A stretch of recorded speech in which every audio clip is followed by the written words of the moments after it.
اور وہ سیکھتے ہیں کہ کیا کچھ کرنا ہے جو علاج کے بعد ان کی ذمہ داری آئے گی.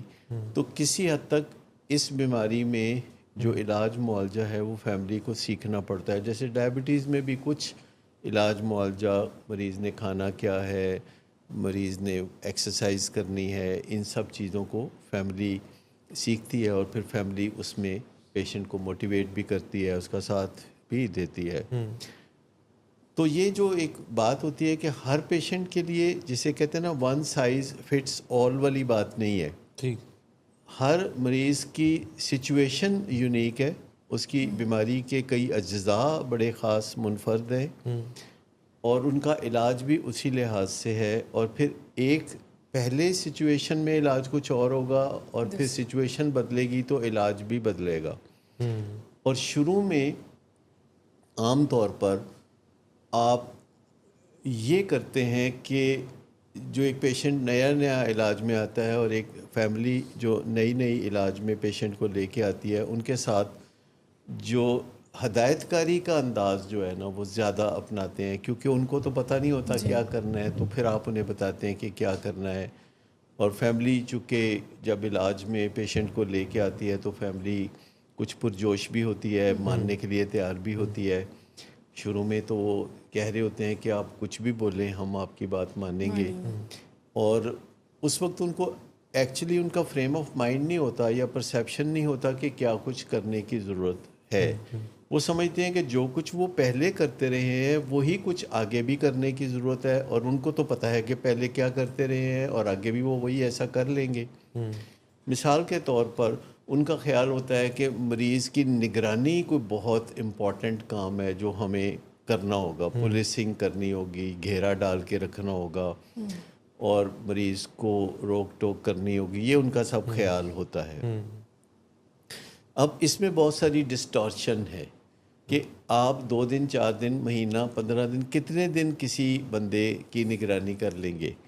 کیونکہ جو تمنا فیملی کے دل میں ہے کہ مریض نشہ چھوڑ کے اچھی زندگی گزارے، یہی تمنا اگلے مرحلے میں ہم نے مریض کے اندر پیدا کرنی ہوتی ہے، ایک جلتی ہوئی تمنا کہ وہ نشے کے بغیر ایک مزیدار زندگی گزار سکے. اور یہ چیزیں جو ہیں کچھ سکل سکھانے سے آتی ہیں. اس میں خالی جوش و جذبہ نہیں چاہیے، طریقہ کار بھی چاہیے. فیملی کو بھی اور پیشنٹ کو بھی ایک طریقہ کار چاہیے. تو ہم احتیاطاً اپنے مریضوں کو کچھ ڈیولپمنٹل لیولز کے لحاظ سے ٹریٹ کر رہے ہوتے ہیں. پس پردہ مریض کا علاج چل رہا ہوتا ہے تو ایک بیس لائن ڈیولپمنٹل لیول ہوتا ہے. جو فرض کریں ایک مریض ہے جو کہ خود سے اپنے والدین کے بغیر ہی چل کے کسی اور شہر سے گاڑی چلا کے تو آ گیا ہے اور آ کے کہتا ہے کہ لو جی میں آ گیا ہوں، میرا الکوہلزم کا مسئلہ ہے اور میں سمجھ گیا ہوں کہ یہ بہت میری زندگی پہ برا اثر پڑ رہا ہے اس کا، تو آپ مجھے بس ٹھیک کر دیں، چٹکی بجاتے جلدی جلدی ٹھیک کر دیں. تو یہ جو ایک انداز ہوتا ہے تو اس کو ہم D1 کہتے ہیں. D1 کا مطلب ہے کہ جوش و جذبہ بہت زیادہ ہے، ذوق و شوق بہت زیادہ ہے، لیکن جو اصل معاملات ہیں جو کہ آگے پیش آنے والے ہیں، نشہ چھوڑنے کے جو مراحل ہیں، اس میں کتنا سوچ بچار ہوگی، کتنے اقدامات کرنے ہوں گے، کتنی ول پاور چاہیے ہوگی، پھر کتنی سکلز چاہیے ہوگی، یہ ان کو کچھ پتہ نہیں ہوتا. جوش ہی جوش ہوتا ہے. جیسے صلاحیت کی کمی ہے کسی کمپنی میں جو نیا بندہ امپلائڈ ہوتا ہے تو وہ آتے ہی کہتا ہے میں تہلکہ مچا دوں گا، اس کو پتہ نہیں ہوتا تہلکہ مچانا کیسے ہے. جی.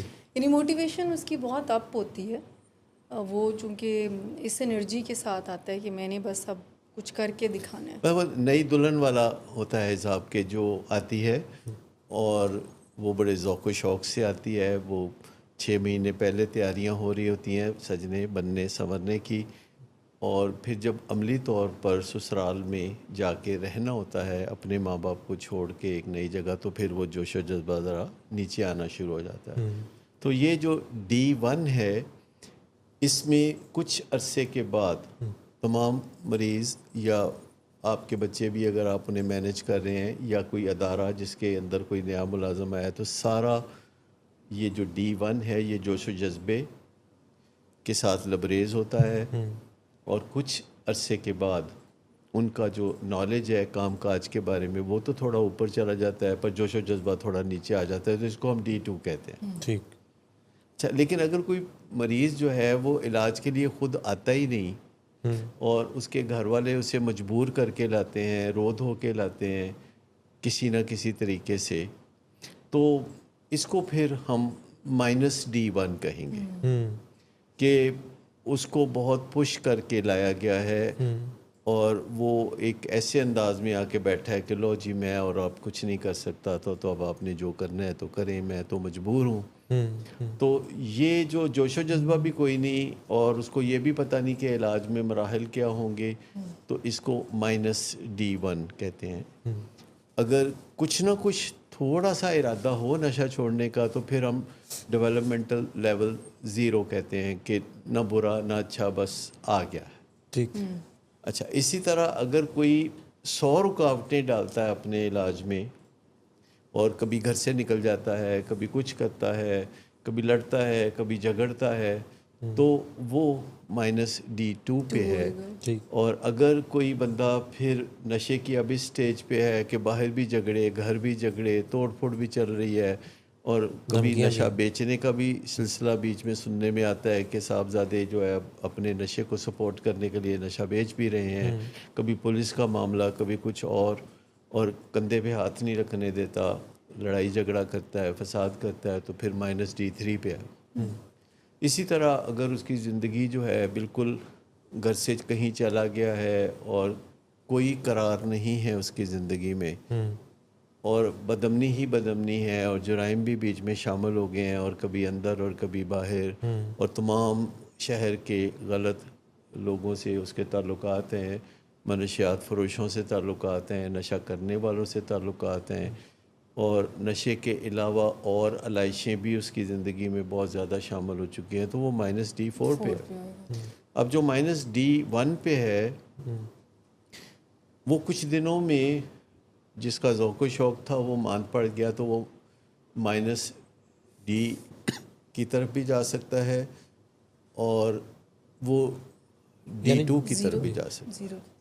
یعنی وہ ایسا بھی ہو سکتا ہے کہ اس کا ذوق و شوق کم ہوا ہے لیکن اس کی سکلز، مہارت اور نالج بڑھ گیا ہے. لیکن اگر اس کا ذوق و شوق بھی کم ہو گیا اور اس نے سیکھا بھی کچھ نہیں، تو وہ -D1 کی طرف چلا گیا اور کہتا ہے میں تو علاج سے نکلنا چاہتا ہوں. یعنی D1 پہ اگر جو کوئی آیا ہے جہاں کے موٹیویشن بہت ہے بٹ اس کو پتہ نہیں ہے کیا کرنا ہے، یعنی اسکل کا لیول جو ہے وہ نیچے ہے، we can take like that, تو چانسز ہیں کہ وہ D2 پہ جائے. یعنی اگر وہ اپنی اسکل کو ذرا بڑھا لیتا ہے اور ذوق و شوق بھی رہتا ہی ہے، کبھی اپ کبھی ڈاؤن، تو وہ D2 کی طرف بھی جا سکتے ہیں اور وہ مائنس کی طرف بھی جا سکتے ہیں. اگر D2 کی طرف جاتا ہے تو لگتا ہے کہ اس نے ترقی نہیں کی، حالانکہ وہ تھوڑی سی ترقی ہے کہ اس کا نالج تو بڑھ گیا ہے، لیکن مشکلات کو دیکھتے ہوئے کچھ نہ کچھ اس کا جوش و جذبہ ٹھنڈا پڑا ہے، تو وہ D2 پہ ہے.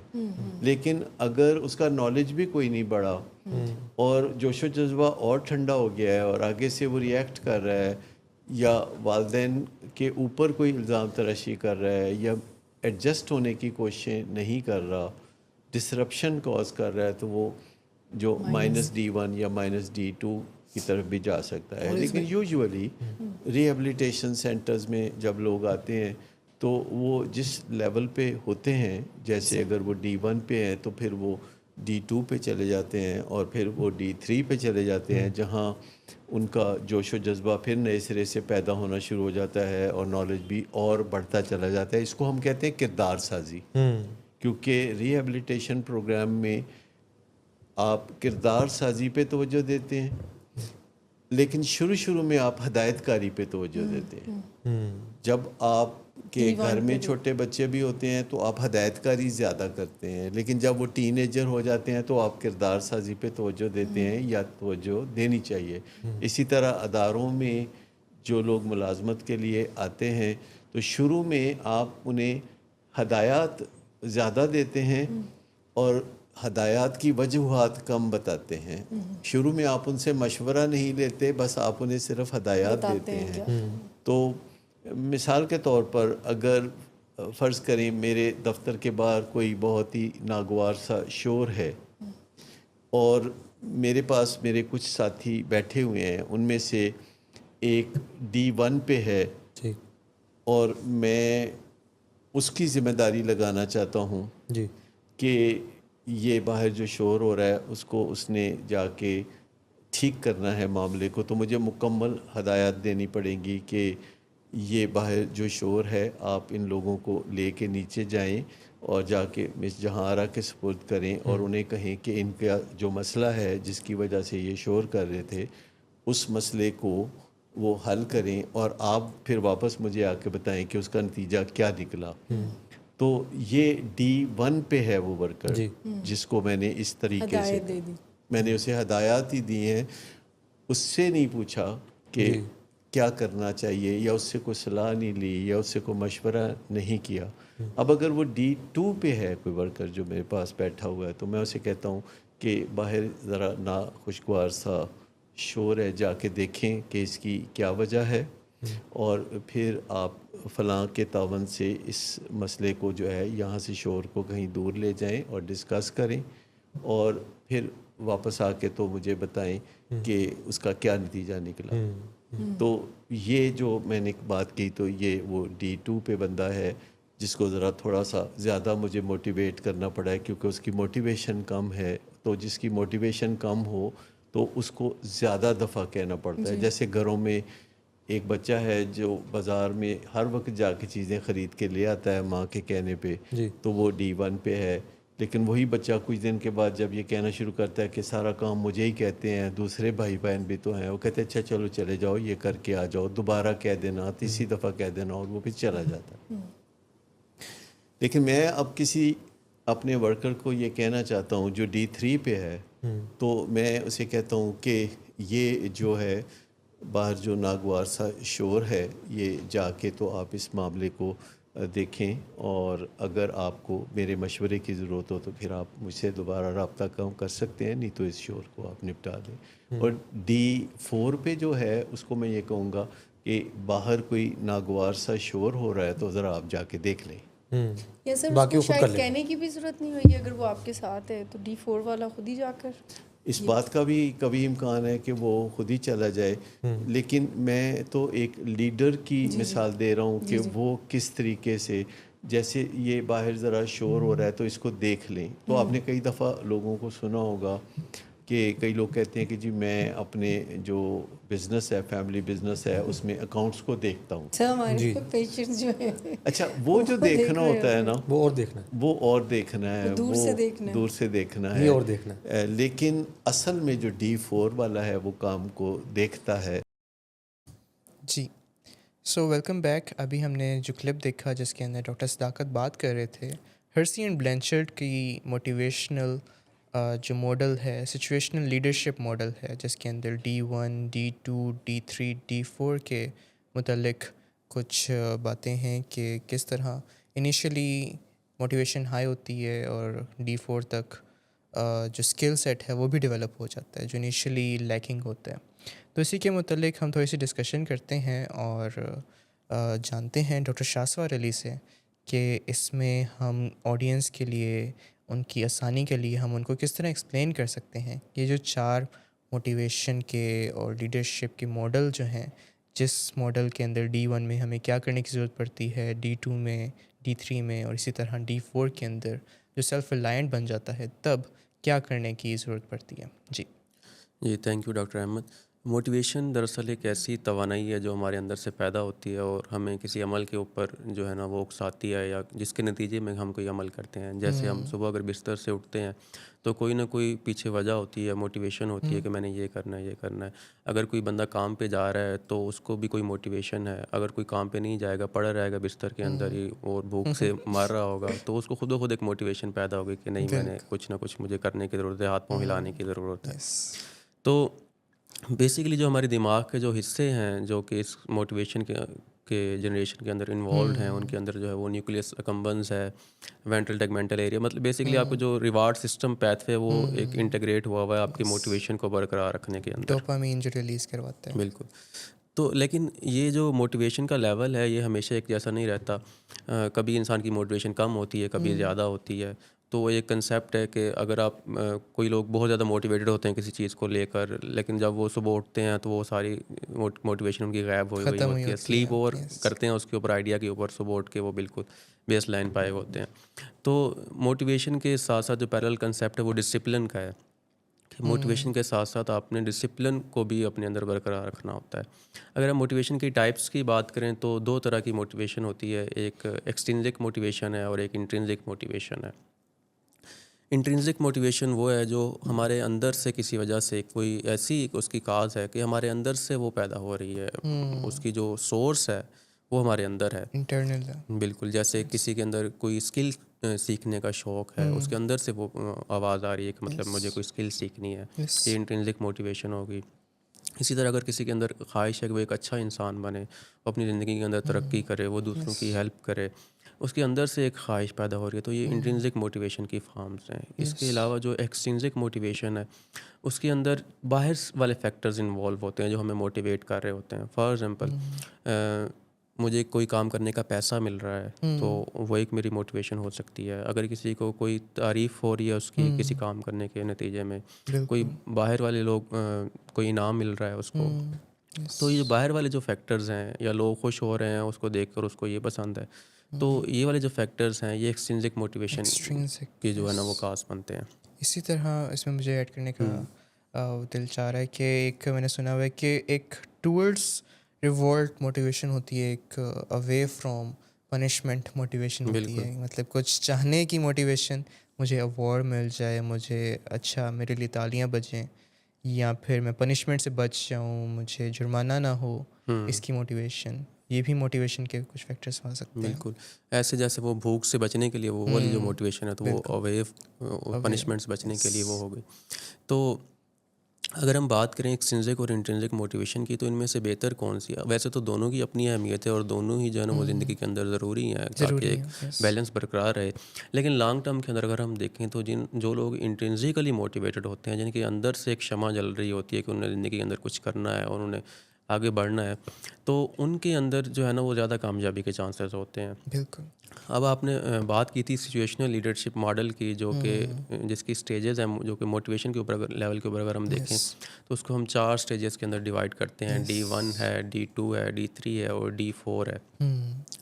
تو اس میں اگر یہ آپ اس طرح اس کے کنٹیکس اس طرح سمجھ سکتے ہیں کہ جب کوئی بھی کام ہم شروع کرتے ہیں، کوئی چاہے وہ کچھ بھی ہو، چاہے کوئی بھی نیا کام، جیسے کوئی ٹریٹمنٹ کے اندر آ گیا ہے، اپنی ڈرگ ایڈکشن کے ٹریٹمنٹ کے اندر آ گیا ہے، اپنی سائیکیٹرک النس کے ٹریٹمنٹ کے اندر آ گیا ہے، یا دوسری طرف دیکھیں تو کسی نے اپنا کوئی ہیلدی لائف اسٹائل شروع کر دیا ہے، کسی نے اپنا کوئی نئی جاب شروع کر دی ہے، ایون کہ ڈرائیونگ کوئی اسکل سیکھنے کی طرف جا رہا ہے، کوئی بھی چیز نہیں جا رہا ہے، تو اس کے اندر جو ہماری موٹیویشن ہے وہ 4 سٹیجز سے ہم گزرتے ہیں: D1 D2 D3 اور D4. D1 بیسیکلی جو ہے نا اس کے اندر ہم نے 2 چیزیں دیکھنی ہیں. جب ہم 4 سٹیپ سے گزر رہے ہوں گے تو ہم نے 2 چیزوں کے اوپر فوکس کرنا ہے. ایک جو ہے وہ کمٹمنٹ ہے اور ایک جو ہے وہ کمپیٹنسی ہے. مطلب آپ کی مہارت اور کمٹمنٹ، 2 چیزیں ان 4 سٹیجز کے اندر، ان دونوں کے اندر تھوڑا تھوڑا فرق آتا رہتا ہے، کوئی بڑھتی ہے کوئی کم ہوتی ہے. تو اس سے وہ سٹیجز جو ہے نا وہ ڈیوائڈ ہوئی ہیں. جو D1 ہے اس کو ہم جذباتی شروعات کہہ سکتے ہیں کہ D1 ہے اس کے اندر جو ہے نا آپ جب شروع کرتے ہیں کوئی نیا کام، فار ایگزامپل کوئی اسٹوڈنٹ ہے، اس کی نئی کلاس شروع ہوئی ہے. آپ خود بھی اگر بیک میں جائیں اپنے پرانے زمانے میں تو یاد کر سکتے ہیں کہ جب کوئی نئی کتابیں آتی تھیں تو بڑا شوق ہوتا تھا ان کو پڑھنے کا، اور مطلب کوئی کہانی لکھی ہوگی، ان پہ نام لکھنے کا، ان پہ اپنے رول نمبر لکھنے کا، ان کی اسمیل ایون سننے کا. تو وہ والا مطلب کہ بندے کو لگتا ہے کہ پتہ نہیں یہ کتنا آسان ہوگا کام اور بڑا مزہ آئے گا، یہ تو کچھ بھی نہیں ہے، مطلب کہ بندے کو ہر چیز پرفیکٹ لگتی ہے. تو اسی طرح اگر کوئی نئی جاب شروع کرتا ہے تو اس جو ہے جاب پہ جاتا ہے، اس وقت وہ فلی جو ہے نا اس کی کمٹمنٹ جو ہے نا، بالکل کام بتائیں مجھے، بس کمٹمنٹ جو ہے نا وہ بہت ہوتی ہے کہ مطلب میں فلی، چاہے مجھے دن رات کام کرنا پڑے، میں جو ہوں نا وہ اس کو کر کے رہوں گا. لیکن کمپیٹنس اس وقت لو ہوتی ہے، مطلب کہ مہارت لو ہوتی ہے، اسکل نہیں ہوتا. ہاں اسکل اس کی جو ہے نا وہ اس وقت لیک کر رہی ہوتی ہے. تو جب اس سٹیج کے اندر بندہ ہوتا ہے اور اس سٹیج سے گزر رہا ہوتا ہے تو اس کو ہم D1 سٹیج کہتے ہیں، جس کے اندر آپ کی جو کمپیٹنس ہے وہ لو ہے جبکہ جو کمٹمنٹ ہے وہ ہائی ہے. لیکن جیسے ہی انسان تھوڑا سا آگے بڑھتا ہے تو اس کو پتہ چلتا ہے کہ یہ اتنا بھی آسان نہیں تھا جتنا میں سمجھ رہا تھا، یہ جتنا بھی پرفیکٹ نہیں ہے جتنا میں سمجھ رہا تھا. جب بندے کو ریئلٹی سے فیس کرنا پڑتا ہے تو وہ D2 میں چلا جاتا ہے. D2 والی جو سٹیج ہے اس کے اندر مایوسی اور الجھن آ جاتی ہے. جب آپ ان نتائج پہ پہنچیں گے کہ اتنا آسان نہیں ہے تو آپ تھوڑے سے مایوس ہوں گے. آپ کی جو کمٹمنٹ ہے وہ کم ہوگی پہلے کی نسبت. پہلے ہائی کمٹمنٹ تھی آپ کی، اب وہ تھوڑی سی کم ہو گئی ہے، لو پہ لیول پہ چلے گئی ہے. جبکہ جو آپ کی کمپیٹنسی تھی وہ پہلے کم تھی بالکل، اب تھوڑی سی بڑھ گئی ہے. وہ کچھ کمپیٹنٹ آپ ہو گئے ہیں کیونکہ آپ نے کچھ نہ کچھ تو کچھ کیا نہ ہے نا. کچھ تو آپ نے سیکھا ہے. ہاں، تو اس کے نتیجے میں لیکن انسان کہتا ہے کہ یہ کام اس کو مشکل لگنے لگ جاتا ہے. اب جیسے ہم نے اسٹوڈنٹ کی مثال لی تھی، اب وہ شروع میں تو اس نے رول نمبر لکھ لیے، نام لکھ لیے، اسمیل بھی کر لیا بک کو، لیکن جب وہ اس نے میتھ کا کوئی تھیورم پڑھنا اس کو، شروع کیا، ہاں میتھ کا کوئی تھیورم اس نے سالو کرنا شروع کیا، اس کو تو سمجھ نہیں ہر چیز سپوز کرنا ہے، کیسے ہے. Let's suppose X is equal to Y, یہ کیا ہے. یس. تو وہ کہتا ہے یہ کیا فضول باتیں ہیں یا کیا ہے یہ، مجھے تو سمجھ ہی نہیں آ رہی. تو اس سٹیج کے اوپر جو ہے نا وہ D2 سٹیج ہم اس کو کہتے ہیں. تو لیکن اگر اس کے دوران کوئی آپ کو گائیڈ کر رہا ہے، کوئی آپ کو سپورٹ کر رہا ہے، کیونکہ یہ سب سے مشکل سٹیج ہے D2 والی سٹیج. اس کے اندر جو ہے نا آپ کو اب پراپر دوبارہ گائیڈنس. سے آپ کو اپنے جو ہے نا وہ سوچنا پڑتا ہے کہ میں نے یہ کام شروع کیوں کیا تھا. اپنے وائی کو تلاش کرنا ہے آپ نے کہ میں نے یہ کام شروع کیوں کیا تھا. اگر میں اس جاب میں آیا ہوں تو میں نے آخر کیا وجہ تھی کہ میں اس میں مجھے اتنی پسند تھی اور اب ایسا ہو رہا ہے. جب آپ اپنے وائی کو جو ہے نا وہ سوچتے ہیں، اس کو تلاش کرتے ہیں، تو آپ دوبارہ سے اپنے سفر کے اندر آگے بڑھنے کے قابل ہو جاتے ہیں. تو آپ پھر D3 میں چلے جاتے ہیں. D3 کیا ہے؟ D3 کے اندر جو آپ کی کمپیٹنسی ہے وہ بڑھ گئی ہوتی ہے. مطلب کہ جو اسکلز ہے آپ کی وہ بڑھ گئی ہوتی ہیں، اور جو کمٹمنٹ ہے آپ کی وہ ویریبل ہوتی ہے. ٹھیک ہے، پہلے تو بہت ہائی تھی شروع میں D1 کے اندر، لیکن اب اس اسٹیج D3 کے اندر وہ ویریبل ہو گئی. اس اسٹیج کے اندر انسان احتیاط سے چلتا ہے. ٹھیک ہے، اس نے تجربہ تو کافی حاصل کر لیا ہوتا ہے، کام کرنا آ گیا. اسے کام کرنا آ گیا، وہ اسکلز اس کے اندر آ گئی ہیں ساری. وہ کچھ بھی کر سکتا ہے، وہ کچھ کرنے کی صلاحیت رکھتا ہے. ٹھیک ہے، وہ چینج لانے کی صلاحیت رکھتا ہے. لیکن اس سٹیج کے اوپر اس کو ایک مینٹورشپ کی ضرورت ہوتی ہے، ایک کنٹینیوس فیڈ بیک کی ضرورت ہوتی ہے تاکہ وہ اپنی اگلی سٹیج کے اندر جا سکے، جو کہ ہے D4. D4 کے اندر جو ہے وہ انسان کی جو کمپیٹنسی ہے وہ بھی ہائی ہو جاتی ہے، اور جو اس کی کمٹمنٹ ہے وہ بھی ہائی ہوتی ہے. مطلب انسان ایک خود اعتماد شخص کے طور پر سامنے آتا سیلف ہے، ریلائنٹ بن جاتا ہے. سیلف ریلائنٹ بن جاتا ہے. اسے پتہ ہے کہ کب کیا کرنا ہے، کیسے کرنا ہے، کیوں کرنا ہے، وہ ان ساری چیزوں کو جانتا ہے. بالکل. تو یہ والی جو سٹیج ہے یہ D4 ہے. اور D4 کے اندر جب بندہ آتا ہے تو وہ اچانک سے D4 کے اندر نہیں آ جاتا، وہ ایک مرحلہ وار سٹیجز سے گزر کے ہی آتا ہے. اس لیے کوئی بھی انسان جو کہ کوئی نیا کام شروع کرتا ہے تو ہم دیکھتے ہیں کہ جو زیادہ تر کام ہم لوگ شروع کرتے ہیں وہ ہم D2 میں چھوڑ دیتے ہیں، کیونکہ D2 ایک مشکل سٹیج ہے. اس وقت انسان مایوسی کا شکار ہوتا ہے اور وہ چھوڑ دیتا ہے. تو D3 D4 تک آنا یہ ایک پروسیس ہے. اب اس پروسیس میں سے آپ کیسے گزر سکتے ہیں، آپ کیسے جو ہے وہ D1 سے D2 D3 اور D4 کا سفر طے کر سکتے ہیں. تو اس کے لیے کچھ آپ کو سٹیجز جو ہے نا وہ سمجھنے کی ضرورت ہے. سب سے پہلے جو کام آپ نے کرنا ہے وہ یہ ہے کہ آپ کو سیلف اویئر ہونے کی ضرورت ہے. اگر کوئی اسٹوڈنٹ ہے یا کوئی جاب ہولڈر ہے یا کوئی بزنس مین ہے جو کچھ کر رہا ہے، اس کو سب سے پہلے اپنے اوپر غور فکر کرنے کی ضرورت ہے کہ میں اس ٹائم کہاں پہ ہوں. کیا میں D1 والے جوش میں ہوں یا میں D2 والی مایوسی میں ہوں، کہاں پہ ہوں آخر میں. تو سب سے پہلے تو آپ نے یہ تلاش کرنا ہے، کیونکہ جب آپ یہ تلاش کر لیں گے کہ میں اس وقت کون سی موٹیویشن کی سٹیج میں ہوں، تو پھر ہی آپ جو ہے نا وہ آپ کو لیے چینج کے دروازے کھلیں گے. بالکل. پھر ہی آپ کو پتہ ہوگا کہ میں نے آگے کیسے بڑھنا ہے، کہاں پہ جانا ہے میں نے. اس کے بعد جو سٹیج آتی ہے وہ آپ کی پرپس کی کلیئرٹی ہے. سیلف اویئرنیس کے بعد جب آپ کو پتہ چلے گا کہ میں کہاں پہ ہوں، پھر آپ نے اپنا مقصد تلاش کرنا ہے کہ میں نے یہ کام شروع کیوں کیا. ٹھیک ہے، کیا میرا مقصد تھا، کیا میں حاصل کرنا چاہتا تھا. تو جب انسان کو پرپس کی کلیئرٹی ہو جاتی ہے تو پھر اس کے اندر تھوڑی سی موٹیویشن بڑھتی ہے، پھر وہ ڈسپلن کی طرف جاتا ہے. ڈسپلن کے اندر یہ ہے کہ آپ نے یہ یاد رکھنا ہے کہ کوئی بڑے نتائج جو ہیں وہ کوئی اچانک سے نہیں آتے, ایک چھوٹے چھوٹے سٹیپس ہوتے ہیں جو کہ ہمیں فالو کرنے پڑتے ہیں اور لانگ ٹرم کے اندر ہمیں وہ رزلٹ دیتے ہیں. یس. تو جو ایک چنگاری ابھرتی ہے آپ کے اندر اچانک سے موٹیویشن کی, صرف وہ کافی نہیں ہے, آپ نے یہ سوچنا ہے, آپ نے یہ ذہن میں رکھنا ہے, بلکہ ایک ڈسپلن جو ہے, ایک سٹیپ وائز جو اپروچ ہے وہ بہت ضروری ہے. کیونکہ موٹیویشن تو کبھی آپ کی لو ہو رہی ہوگی, کبھی ہائی ہو رہی ہوگی, لیکن جو ڈسپلن ہے وہ آپ کو آپ کے لیول کے اوپر برقرار رکھے گا. اس کے اوپر مجھے وہ شعر یاد آ رہا ہے کہ مسجد تو بنا دی شب بھر میں ایمان کی حرارت والوں نے, من اپنا پرانا پاپی ہے برسوں میں نمازی بن نہ سکا. تو ایک اچانک سے چنگاری اٹھی, آپ نے اس کے نتیجے میں کوئی بڑا کام کر دیا, لیکن اگر آپ اس کو مینٹین نہیں کر پا رہے تو اس کے پھر جو ہے نا وہ نتائج جو ہیں وہ کم آنے لگ جاتے ہیں. بالکل.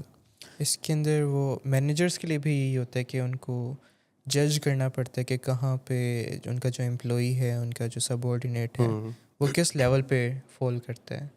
فار ایگزامپل اگر ایک نیو پہ آیا ہے امپلائی, D1 پہ ہے, تو اس کے لیے موٹیویشن تو اس پہ کام کرنے کی ضرورت نہیں پڑے گی, لیکن کام سکھانے کی ضرورت پڑے گی, اسکل دینے کی ضرورت پڑے گی. اسی طرح D4 تک پہنچتے پہنچتے کبھی موٹیویشن پہ کام کرنے کی ضرورت پڑے گی. جیسے D3 ہے, اس کے اندر موٹیویشن کمٹمنٹ ویری کر سکتی ہے. بالکل. اسی طرح اگر جب آپ ڈسپلن کے اوپر آپ اپنا فوکس کر لیتے ہیں اور آپ اگلی اسٹیج جو آپ نے کرنی ہے, اگلا کام جو آپ نے کرنا ہے وہ یہ ہے کہ آپ مینٹورشپ اینڈ فیڈ بیک کے اوپر کام کریں. اپنا کوئی مینٹور تلاش کریں جو آپ کو گائیڈ کرے کہ آپ نے کیسے کیسے اس چیز کو لے کے چلنا ہے. کیونکہ ایک کنٹینیوس فیڈ بیک جو ہے اور ایک پازیٹیو ری انفورسمنٹ جو ہے وہ آپ کو چاہیے ہوتی ہے تاکہ آپ جو ہے نا وہ D3 سے D4 تک کا سفر کر سکیں. جب آپ چھوٹے چھوٹے کام کر رہے ہوتے ہیں اور آپ کو ری انفورس کیا جا رہا ہوتا ہے کہ آپ بہت اچھا کام کر رہے ہیں, آپ جلدی اب D4 میں پہنچنے والے ہیں, تو انسان کو ایک اندر سے ایک وہ آتی ہے, ایک حوصلہ افزائی پیدا ہوتی ہے اور انسان جو ہے وہ آگے بڑھنے کی امید میں جاری رکھتا ہے. اسی طرح پھر جو لاسٹ جو سٹیپ ہے وہ آپ کا سیلف ریفلیکشن کا ہے, اور یعنی کہ آپ نے غور کرنا ہے کہ آپ کیا فار ایگزامپل آپ کا دن ہے پورا ایک, آپ نے اس میں شام کو جب آپ بستر پہ گئے ہیں تو آپ غور کریں بستر پہ جانے سے پہلے کہ آج آپ نے کیا کیا ہے, کیا غلطی ہوئی, کیا صحیح کیا, جو غلطی ہوئی اس کو آپ صحیح کیسے کر سکتے ہیں. گینز اینڈ لاسز جو ہے آپ کی انوینٹری جو ہے بیسکلی, بالکل ڈیلی آپ کی ایک وہ آپ انوینٹری کی ہونی چاہیے کہ کیا چیزیں ہوئیں, کہاں پہ لاس ہوا, کہاں پہ کس طرح بہتری ہو سکتی تھی. ضروری نہیں ہے کہ وہ بہتری ہم کوئی پرفیکشن ہی چاہیں, لیکن ہمیں اپنا پتہ ہونا چاہیے کہ ویئر ڈو وی اسٹینڈ, تاکہ نیکسٹ ڈے ہمارا آج سے زیادہ بہتری کی طرف جائے. بالکل. اور ایک اپنا ایک گریٹیٹیوڈ لسٹ بنانی چاہیے جس کے اندر ہم اپنے چاہے ہم نے جتنی بھی ترقی کی ہے تھوڑی یا دن کے اندر جتنی بھی ہمارے اندر بہتری آئی ہے اس کے اندر اگر ہم شکر گزاری کو انوالو کر لیں تو وہ ہمارے اندر ایک سکون پیدا کرتی ہے اور ہمیں وہ بھی اٹ سیلف ایک موٹیویٹنگ فیکٹر ہے. تو یہ ایک تھا کہ آپ کس طرح سے D1 سے D4 تک سفر کر سکتے ہیں اور اپنے جو بھی آپ کام کر رہے ہیں اس کے اندر آگے بڑھ سکتے ہیں. یس. تو یہ ہمارا رہا topic regarding motivation and leadership as well. ابھی لیتے ہیں ایک چھوٹا سا بریک, اور بریک کے بعد ہم ڈسکس کریں گے کہ وہ کیا فیکٹرز ہیں جن کی وجہ سے ایک مریض سال ہر سال, صدیوں تک, ایون ڈیکیڈز تک وہ علاج سے دور رہتا ہے, علاج میں نہیں آ پاتا. تو ایک چھوٹا سا بریک لیتے ہیں اور اس کے بعد ہم یہ ٹاپک ڈسکس کریں گے. جی.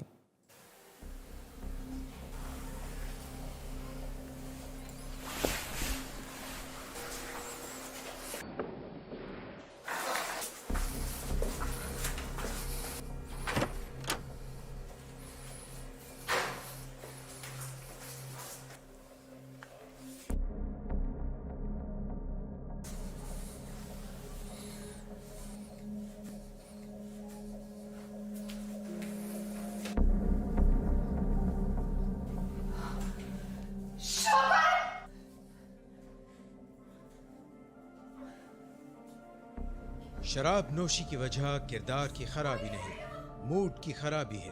شراب نوشی کبھی بھی نشے کی بیماری میں بدل سکتی ہے. نشے کی بیماری ہر سٹیج پر قابل علاج ہے. مدد حاصل کیجیے کیونکہ وہ ایسا نہیں کرے گا. ولنگ ویز سے مدد حاصل کیجیے, کہیں سے بھی مدد حاصل کیجیے, لیکن فوری مدد حاصل کیجیے. جس معجزے کے انتظار میں آپ نے بہت دیر کر دی اب وہ دستک دے رہا ہے.